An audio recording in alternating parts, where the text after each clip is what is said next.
What you pin onto Pinterest actually matters if you are trying to get traffic to a blog or a website. If you're pinning the wrong topics, you are not going to see good results. And there are some topics on Pinterest that are going to do better than others. For example, if you are in the home decor niche, the baking niche, productivity, organization, self-care, how to make money, those are niches that are going to do really well on the platform. So you want to think about that when you're choosing your blog topics. You need to pin what's trending at the moment or what's in season. If your topics aren't popular with Pinterest users, it doesn't matter how good your pins are, you're not going to get clicks on them anyway. Pinterest users also really love seasonal content. So you want to make sure that you are writing content and pinning based on the season. But not only that, you want to make sure that you are pinning seasonal content early as well. Think about how stores put out their merchandise. They don't put out their merchandise on December 1st. They put it out early, like right after Thanksgiving and sometimes even in October. This is because that is when customers are looking to buy for that holiday. Pinterest is the exact same way. A good rule of thumb is to post holiday content 3 months early. This gives it time to rank and the ability for people to search for it. Or you can do what I do and you can use Pinterest Trends. This is a tool where you can type in a search term and it will give you a graph of what time of year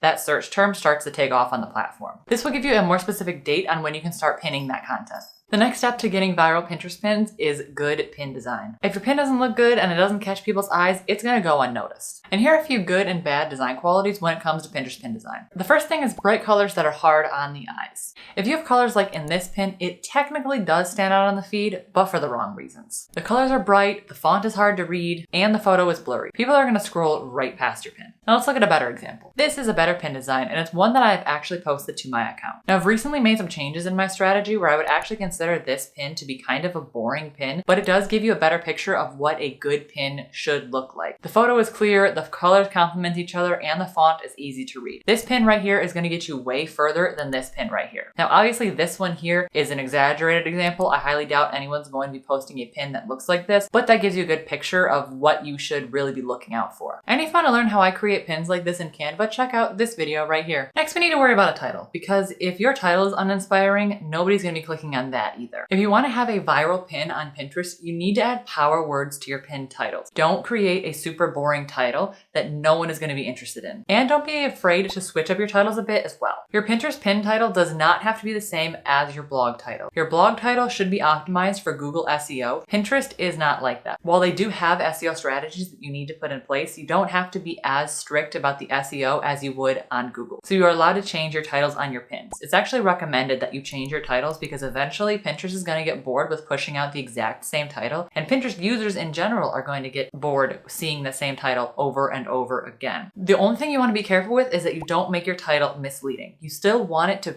essentially say the exact same thing and tell the reader what the post is about. You don't want to clickbait them, but as long as it says the same thing and you just switched up a little bit, that's okay. So for example, I have a post called How Much Money I Made in 1 Year Blogging, My 2021 Income. Now, on my blog, that is a good title. And on Pinterest, that's an okay title as well. But eventually, like I said, Pinterest is going to get bored with pushing out that same title, so you want to switch it up. So for example, I could change the title to How I Made $2,500 My First Year Blogging. A number amount or a dollar amount is really good to get people to click on your pins. Or I could say my first year full-time blogging income revealed. That makes it seem like it's secretive and it's going to entice people to click because they want in on the secret. SEO is the next important step to going viral on Pinterest. You need to make sure your pins are getting seen by the right people. And SEO is one of the ways to do that. You can get ranked in search and suggested to other people who are going to be interested in your content. Keywords are a little bit harder to find on Pinterest because Pinterest is trying to be more like a social media site. And they're doing away with a lot of the keyword suggestions that we used to have, but there are still a few ways that you can find keywords. Let me show you how to use some of them.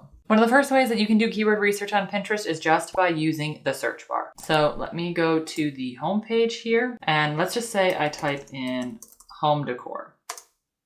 So you are going to get a few accounts recommended to you because they have their SEO in place, so they show up, but you're also going to get a few ideas. So like home decor, ideas living room, inspiration, styles, ideas bedroom, things like that. So those are all going to be keywords that people are using and looking up. And from there, you can even go more specific. You can go just basically put a space, and then you can have modern, on a budget, cozy, farmhouse, and then you get a few more people Couple more ideas. This is one of the easiest ways to do keyword research on Pinterest. So if you are stuck, start here, and then we can move on to some of the other ways that you can do keyword research as well. The second way is by using this website that I found from another blogger, and it's basically called the Pinterest Sitemap. So it is got a bunch of different categories and keywords that you can use, and there's just so many of them. As you can see, the first page has a ton, and there's actually 26 different pages of keywords that you can use.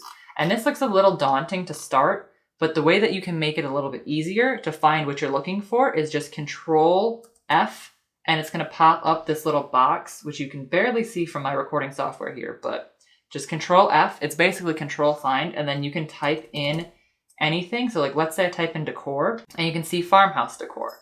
I can click on these little arrows right here, and it'll take me to hipster room decor, nursery decor, rental decorating tips, 70s home decor, firefighter decor, and you can type in any search term that you want and see that if it's on here. If you want to look at all the pages, you're going to have to click on each one individually and then Control F again. Oh, you don't actually have to Control F again. Okay, well, then you can find West Elm inspired decor, American flag decor. And the best thing that I found about this is you can also click on the keyword and it's going to take you to Pinterest where you can potentially find more keywords and just different ideas. So I clicked on country chic wedding decor and it's got a bunch of different pins based off of that search term. So this is the last place that we are going to be going, which is the explore page on Pinterest. You can click on any of these different topics. So let's just say architecture.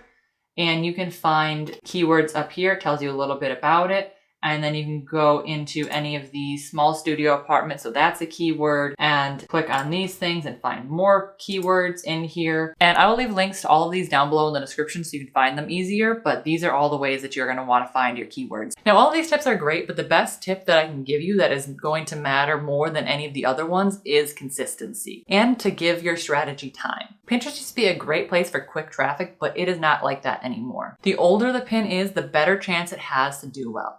I have some pins from last year that are just now taking off and becoming some of my most popular pins. In fact, some of my most popular pins were pinned even farther back than that, and they are still bringing me tons of traffic to this day. That's the one thing that sucks about Pinterest is you don't really know if your strategy is working because of how long it takes for that strategy to start working and for those pins to actually take off. So it's really easy to get discouraged quickly if you don't see results. But if you quit too quickly or you change your strategy before you can see results, you're not going to see any results. So just keep at it and eventually it will start to pay off. And if you want more help on Pinterest, check out one of these two videos that I have right here. And don't forget to like this video and subscribe to my channel down below if you're new here. And I will see you next week. Bye!